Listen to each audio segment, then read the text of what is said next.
Good morning, students. Hope you all are fine and doing well.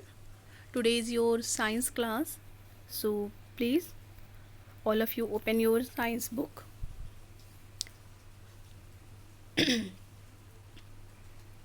Today we start Unit 1, Chapter number 1, Carbon and its Compounds. In this chapter, we learn about the occurrence of carbon, allotropes of carbon, introduction to organic chemistry, petroleum and essentiality of oxygen for combustion. तो ये topics हैं जिनको हम इस lesson में read करने जा रहे हैं. आइए स्टार्ट करते हैं अपना first lesson, carbon and it's compounds. Let us think when we scratch a black mark on the paper with the help of pencil, or when we lit a lamp and then observe black ash on the glass of the lamp. सबसे पहले कहा जा रहा है आपसे कि कभी क्या आपने सोचा है कि जब हम पेंसिल से पेपर पे कोई ब्लैक मार्क लाइन खींचते हैं, ब्लैक मार्क होता है, या कभी हम कोई लैंप जलाते हैं तो उसमें से जो लैंप, या आपने कभी देखा है कि उसमें से एक ब्लैक लैंप जलाते पर ब्लैक ऐश यानी कि राख जैसे आपको चारों तरफ काला काला दिखाई देता है, या हम कभी कोई लैंप जलाते हैं तो लैंप के भी जो लैंप का ग्लास होता है उस पर भी कालापन आपको ग्लास पे चारों तरफ दिखाई देता है. ऐसा क्यों होता है? In these examples, the black mark obtained by the pencil or black ash in case of lamp are actually the forms of carbon. जो ये काला मार्क आपको दिखाई दे रहा है, या जो पेंसिल से आप लाइन खींच रहे हैं पेपर पे, ये जो ब्लैक कलर दिख रहा है आपको, ये ब्लैक कलर ही अलग अलग फॉर्म्स हैं कार्बन की. Carbon is used in its soft form graphite to make pencil. अगर हम कार्बन की सॉफ्ट फॉर्म को देखते हैं तो हम उसको पेंसिल में यूज़ करते हैं इन द फॉर्म ऑफ ग्रेफाइट. ठीक है, तो कार्बन की सॉफ्ट फॉर्म क्या है? ग्रेफाइट है, जिसका यूज़ हम पेंसिल की लिड बनाने में करते हैं. Where is in the form of diamond it is very hard. और डायमंड यानी कि हीरा, जिसको आप जानते होंगे, ये भी एक कार्बन का ही फॉर्म है जो कि बहुत ही हार्ड होता है. In fact diamond is the hardest substance. Carbon दुनिया का सबसे हार्ड सब्सटेंस है. Carbon is black in form of coal but very shining in the form of diamond. Carbon का एक कोल जिससे सड़क बनती है, कोलताल आपने देखा होगा, सड़क बनती है तो बिल्कुल काला डामर जैसा होते हैं, तो ये भी कार्बन का एक फॉर्म है और बहुत ही शाइनिंग यानी कि डायमंड, तो वो बिल्कुल रूप उसमें कोई चमक नहीं होती. लेकिन दूसरी तरफ डायमंड अगर आप देखें तो हीरा बहुत ही चमकदार होता है. तो अलग अलग तरह से ये सब कार्बन है. Carbon is the essential element found in the living beings, that is plants and animal. Carbon बहुत ही ज़रूरी तत्व है किसी भी लिविंग बींग्स के लिए, चाहे वो प्लांट्स हों या एनिमल्स हों. Among the 116 elements still known, carbon is the element which is found essentially in all the living things. It exists in all the living things, plants and animals, and all the food stuff. अभी तक जितने भी compounds known हैं chemistry में वो 116 elements हैं, और उन सब एलिमेंट्स में से कार्बन एक ऐसा एलिमेंट्स है जो कि लिविंग थिंग्स और नॉन लिविंग थिंग्स, किसी भी तरह की लिविंग थिंग्स, चाहे वो प्लांट्स हो चाहे वो एनिमल्स हो, उनमें पाया जाता है. और इवन ये हमारे फूड स्टफ यानी कि जो खाने की चीज़ें हैं उसमें भी मिलता है. Next topic, importance of organic compounds for living things. The main components of food like carbohydrates, fats, proteins, vitamins, etc. are the important compounds of carbon. These components provide energy to the body and help in the formation of body muscles, blood, tissues and bones. Carbon essentially exists in the cell of the body in one form or the other. Carbon जो है हमारा main components हैं किसी भी खाने में। खाना जो हम लोग खाते हैं उसमें हम लोग कार्बोहाइड्रेट्स लेते हैं, फैट्स है, प्रोटीन्स है, विटामिन्स है। तो इन सब का मेन कंपाउंड जो है वो इम्पॉर्टेंट कंपाउंड क्या है, कार्बन है। और यही कंपाउंड जो कंपोनेंट्स हैं हमको क्या करते हैं, एनर्जी देते हैं, हमारी बॉडी को हेल्प करते हैं कि हम प्रॉपर फंक्शन कर सकें। इन्हीं कंपोनेंट्स की हेल्प से हमारी बॉडी मसल्स बनती हैं, ब्लड बनता है, टिश्यूज़ और बोन्स बनते हैं। तो इवन हम कह सकते हैं कि जो कार्बन है वो बहुत ही इसेंशियल एलिमेंट्स है हमारी बॉडी के लिए। Carbon is present as a central element in the construction of living world. तो कार्बन क्या हम कह सकते हैं, कार्बन एक सेंट्रल एलिमेंट है जो इस पूरी दुनिया में लिविंग ऑर्गेनिजम्स को चलाता है। Next is medicine. मेडिसिन क्या है, any substance which is use to prevent, diagnose और to cure any disease is known as medicine. तो मेडिसिन क्या है, ऐसी कोई भी चीज़ जिससे कोई बीमारी को रोका जा सके, बीमारी को पहचाना जा सके या उसकी केयर की जा सके, उस डिज़ीज़ को करने के लिए, वो डिज़ीज़ को रोका जा सके, तो वो मेडिसिन है। Most of the medicine are components of carbon. तो ज़्यादातर मेडिसिन जो होती हैं उनमें भी कार्बन कंपाउंड्स पाए जाते हैं। For example antipyretics, these are used to bring down the temperature of the body in feverish condition and bring about relief from pain without any adverse effect। Antipyretics जो होती हैं ये क्या है, एक तरह की दवाइयाँ हैं जो कि हमारी बॉडी में जब फीवर आता है या बहुत ज़्यादा पेन होता है तो इनको लिया जाता है। जैसे कि आप बहुत ही कॉमन एग्जांपल में देखते होंगे, एंटीसाइप्रिन है, डिस्प्रिन है, कैम्बिफ्रॉम है, ये सब हम लोग घरों में भी यूज़ करते हैं और ये सब इस तरह की दवाइयाँ हैं जिनका कोई एडवर्स इफ़ेक्ट भी नहीं होता है। नेक्स्ट है एनेस्थेटिक्स। एनेस्थेटिक मतलब बेहोशी की दवा, जैसे क्लोरोफॉर्म है, प्रोकैनिन है, फ्लोरोथेम है, जाइलोकेन है। ये सारी दवाइयाँ जो हैं वो बेहोशी के लिए यूज़ की जा सकती हैं। जब डॉक्टर ऑपरेशन करता है किसी पेशेंट का तो उस टाइम के लिए यूज़ होती हैं। नेक्स्ट है antiseptics. Chloramine, phenol, tincture of iodine और ये सब भी दवाइयाँ आपने देखा होगा। टिंचर ऑफ आयोडीन तो मोस्टली हर घर में मिलता है, जिसको जनरली बीटाडीन कहा जाता है। तो ये सब दवाइयाँ क्या एंटीसेप्टिक्स होती हैं, जो आपकी बॉडी में अगर कहीं कट हो जाता है तो आप इसको उससे वॉश करके आगे फिर बैंडेज करते हैं। नेक्स्ट है एंटीबायोटिक्स। पेनिसिलिन, टेट्रासाइलिन, ये सब आपकी बैक्टीरिया को किल करने के लिए एंटीबायोटिक्स हैं जो हम लोग जनरली यूज़ करते हैं। इसी तरह से सल्फा ड्रग्स भी हैं। तो ये सब क्या है, मेन हमारी कार्बन बेस मेडिसिन हैं जिनको हम जनरली घरों में यूज़ करते हैं। Next topic is forms of carbon. Carbon is found in crystalline and non crystalline form in the nature. Carbon हमारी प्रकृति में दो तरह से पाया जाता है। First is non crystalline and second crystalline form. फिर क्रिस्टलाइन फॉर्म में भी ये 4 तरह से होता है, एनिमल चारकोल के फॉर्म में, शुगर चारकोल के फॉर्म में, लैम्प ब्लैक और वुड चारकोल के फॉर्म में, और क्रिस्टलाइन में डायमंड और ग्रेफाइट। अब हम लोग पढ़ने जा रहे हैं non crystalline forms of carbon. Wood charcoal is obtained by the burning of wood. Similarly, coke is obtained from coal and lamp black is obtained by burning vegetables and mineral oils.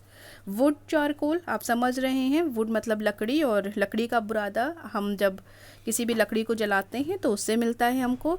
उसी तरह से coke is obtained from coal, और lamp black जो है वो हमको obtain, हम कभी कोई भी मिनरल ऑयल्स या वेजिटेबल्स, हम जब वेजिटेबल या मिनरल ऑयल्स को हम जलाते हैं तो हमको लैम्प ब्लैक मिलता है। First is wood charcoal. Wood charcoal is obtained by the combustion of wood. It is used as a fuel and in the purification of water. Wood charcoal जो है वो हमको वुड के कंबशन से, यानी कि जब हम लकड़ी को जलाते हैं तो उससे हमको मिलता है। ये एक तरह का फ्यूल यानी कि ईंधन के रूप में भी यूज़ किया जाता है। साथ ही इसको हम वाटर प्यूरिफिकेशन के लिए भी यूज़ करते हैं। Next is animal charcoal. Animal charcoal is prepared from the bones of animals. Animal charcoal को हम जानवरों की हड्डियों से बनाते हैं। The method of preparation of animal charcoal is similar to that of wood charcoal. ये भी जैसे हम लोग लकड़ी जलाते हैं उसी तरह से वो हड्डियों को भी जला के इकट्ठा किया जाता है इसका बुरादा, और इसको जलाने के लिए यूज़ किया जाता है। Animal charcoal contains about 12% carbon along with calcium phosphate. It is use to decolorizing sugarcane juice and to prepare the compounds of phosphorus। तो एनिमल जूस, जो एनिमल चारकोल है उसका यूज़ किया जाता है। इसको हम शुगर केन को जूस को डिकलराइज करने के लिए यूज़ करते हैं और इससे फॉस्फोरस के कंपाउंड्स बनाए जाते हैं। नेक्स्ट है sugar charcoal. Sugar charcoal is the purest autotroph of carbon. It is obtained by the action of concentrate sulfuric acid on sugar. Sulfuric acid absorbs water from the sugar and carbon remains as residue. Sugar charcoal is mainly used as a reducing agent. It reduces metal oxide to metal. Lamp black या shoot. Lamp black is obtained by burning wax or oil in presence of air. In rural areas, kerosene is used in lamp to get light. The lamp black obtained from kerosene lamp contains 98 to 99% carbon. Lamp black is used for preparing printing ink, shoes polish and rubber tires. Lamp black आप लोग बहुत ही commonly देखा होगा गांव में, या जब inverter वगैरह घरों में नहीं होते तो लोग घरों में दिया जलाते हैं या कैरोसिन मिट्टी के तेल से घरों में दीपक जलाते हैं। तो इसमें आपने देखा होगा लैंप जलाते तो लैंप के शीशे में चारों तरफ काला काला आ जाता है जो, तो यही लैंप ब्लैक है। और इसकी हेल्प, इसमें 98 से 99% तक कार्बन होता है। और ये प्रिंटिंग इंक, पेपर की जो न्यूज़पेपर प्रिंट होता है तो प्रिंटिंग इंक को बनाने में, शूज़ की पॉलिश को बनाने में और रबर के टायर्स को बनाने में इसका यूज़ किया जाता है। सेकंड है क्रिस्टलाइन ऑलोट्रॉप्स ऑफ कार्बन।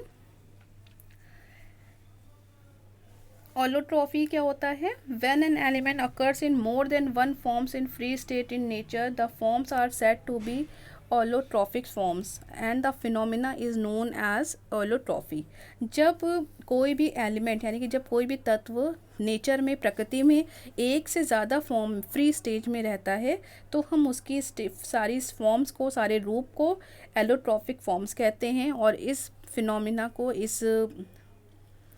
एलोट्रॉफी कहते हैं। यानी कि कार्बन जो है वो कई तरह के फॉर्म में रहता है, इसलिए कार्बन के एलोट्रॉप्स हैं। एलोट्रॉप्स का हिंदी मीनिंग होता है समरूपक।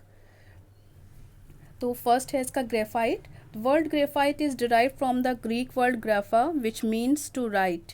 The lead of pencil is formed of graphite. In the graphite, each carbon atom remains attached to 3 other carbon atoms. These carbon atoms form hexagonal structure. Graphite क्या है? एक Latin Greek का word है ग्रेफो, जिसका meaning होता है to right.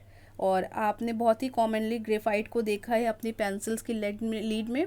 तो ये सारी पेंसिल के लेड में आप इन सबको देखते हैं, हम लोग पेंसिल यूज़ करते हैं तो पेंसिल में जो ब्लैक लाइन होती है वो लेड आपकी ग्रेफाइट है। ग्रेफाइट के स्ट्रक्चर में क्या होता है कि इसमें एक कार्बन एटम से 3 कार्बन एटम अटैच होते हैं और ये हेक्सागोनल स्ट्रक्चर बनाते हैं। Graphite is a dark grey crystalline soft and slippery substance. It's melting point is 37,000 degree centigrade. It is a good conductor of heat and electricity. It is used for making electrolytes. It forms carbon dioxide when burned with oxygen. Graphite क्या है? बहुत ही dark grey colour का होता है, crystalline form में है, soft है होता है और इसका मेल्टिंग पॉइंट जो है, मेल्टिंग पॉइंट का मतलब ऐसा पॉइंट जिसपे कोई भी सब्सटेंस एक जल के लिक्विड फॉर्म में आ जाता है, यानी कि मेल्ट हो जाता है। ठीक है, आपने बर्फ़ देखा है, बर्फ़ का टुकड़ा उठाते हैं आप, बर्फ़ को जब अपने हाथ में रखते हैं तो हमारे हाथ की गर्मी पाके बर्फ़ मेल्ट हो जाता है, पिघल जाता है। तो हर सब्सटेंस का कोई ना कोई मेल्टिंग पॉइंट होता है। तो मेल्टिंग पॉइंट मतलब वो पॉइंट, वो टेम्परेचर जिस पे कोई भी सब्सटेंस पिघल जाए, वो होता है इसका मेल्टिंग पॉइंट। तो ग्रेफाइट का मेल्टिंग पॉइंट कितना है? 37,000 degree centigrade. It's a good conductor of heat and electricity. ये इलेक्ट्रिसिटी और हीट का गुड कंडक्टर है, यानी कि अच्छा चालक होता है ज़्यादातर, इसीलिए इससे इलेक्ट्रोड्स बनाए जाते हैं। Graphite is found in abundance in India, China, Sri Lanka, Mexico and North Korea. Graphite जो है ज़्यादातर India, China, Sri Lanka, Mexico and North Korea में पाया जाता है। In India graphite is found in Rajasthan, Bihar, Jammu and Kashmir, West Bengal, Andhra Pradesh and Karnataka. और इंडिया में आपको राजस्थान, बिहार, जम्मू एंड कश्मीर, वेस्ट बंगाल, आंध्र प्रदेश और कर्नाटक में आपको ग्रेफाइट मिलता है। Graphite can be produce effect artificially by heating coke in the electric furnace. और ग्रेफाइट को हम आर्टिफिशियली भी प्रोड्यूस कर सकते हैं। Next topic is diamond. Diamond is a transparent allotropes of carbon. Diamond जो है वो एक ट्रांसपेरेंट एलोट्रॉप्स है कार्बन का, यानी कि पारदर्शी होता है। In diamond each carbon atom remains attached to 4 other carbon atom. Such arrangement of carbon atom provide it very hard and rigid tetrahedral structure.